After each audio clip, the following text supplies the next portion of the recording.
Okay, so day 2 of our conversions with moles and grams. Today we're going to go from grams to moles. All right, now just as a quick refresher, okay, remember everything that we talked about in the last class involved the molar mass. Okay, and that's what we're going to do today. Molar mass, its unit is grams per mole. Now, let's just review what we learned on Monday. We went from moles to grams. And to go from moles to grams, we basically wrote down the number of moles given in the problem. Okay. We multiplied it by the molar mass. Okay, which its unit is grams per mole. And it gave us the number of grams. And we noted when we did this that this was kind of like over 1, right? So the moles on the top and the moles on the bottom cancel out, and we're left with just that gram unit. All right, simple multiplication problem. We're going to go ahead and work out this problem. We can see in the problem it says 6.95 moles of Fe. Okay, we're going to multiply it by the molar mass of iron, and considering that it is a single element, all we have to do is look on the periodic table, and we see that it is 5585. Okay, so I write 5585 grams per mole. Okay, put an equal sign there. Once again, we notice that moles on the top right here and moles on the bottom, so they're going to cancel out. And we have a simple multiplication problem. And 6.95 times 55.85 equals, let me go back to my black ink, 388.2 grams of Fe. Okay, so we take the number of moles times the molar mass. That's what we did last time. But now we're going to go in reverse. All right, this was our conversion factor for going from moles to grams. Screenshot that if you want to use that. But now we're going to go from grams, just the opposite of this. Instead of multiplying by the molar mass, what are you going to do?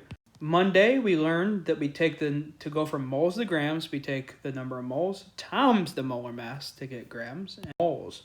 And that's what we got right here. All right, so let's go from grams to moles. And guess what? You're going to divide by the molar mass. That's it. All right, so you're going to take the number of grams,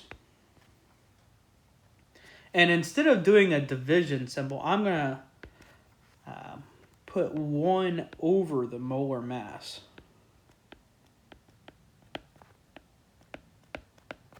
All right, this is going to help us structure it a little bit better. And it's going to give us the number of moles. All right, we're just going to start getting towards the structure that we're going to use when we talk about stoichiometry. All right. Okay, this would be grams of moles. So if you have molar mass of grams per moles, but we're putting it over 1, this kind of flip-flops. And this is going to be grams underneath of moles.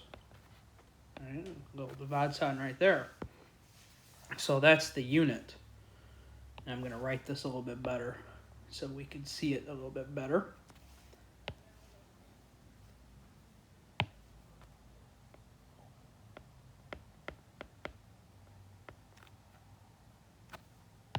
There we go. So this is our conversion factor. It's just division. You're going to take the number of grams and divide by the molar mass, which is the same thing as times 1 divide by molar mass as a fraction. That's what it would look like. So let's go ahead and look at this example. All right, my given is right there. 64.1 grams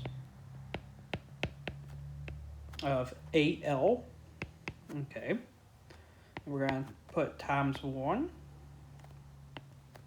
mole over here. And this is the molar mass. So if you look at Al, aluminum, on the periodic table, and I'm saving you time, I'm going to go ahead and give it to you. It's 2698. So we put 2698 grams. So we got grams per moles. Okay. So now we just do division.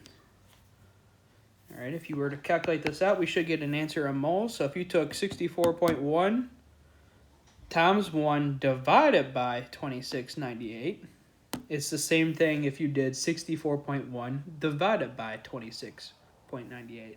And you know what you would get? You would get 2.38 moles of Al. Okay, so that's our answer. So today we're learning to go from grams to moles. We do the reverse. We take the number of grams divided by the molar mass, and it gives us the number of moles. All right, but what about if we have a compound? Okay, it's the same thing. You got to calculate the molar mass the way we done a week and a half ago, the way you've been doing it. All right, so let's take a look at this problem. Remember, we are going from grams to moles. So that means I'm going to take the number of grams times 1 over the molar mass. And it's going to equal the number of moles. Okay. So let's go ahead and look at this. Okay. Let's start off with our given. All right, our given is right here. It's in grams. So it's 111.7 grams. We're going to multiply it by 1 mole over whatever the gram is for the molar mass. But, oh no, what do you know? You don't know the molar mass. What? We got a calculator? Yes, we got H2S. Now, if you're starting to be able to do this in your head or just look at it and do it in your mind, that's fine. If you still have to write it all out like this, though, that's fine too. So I got 2 H's, 1 S. All right, I look up the atomic mass for H, it's 1.01. I look up the atomic weight for 32. For S, it's 32.07. Okay, so I calculate this out. This is 2.02. This is 32.07.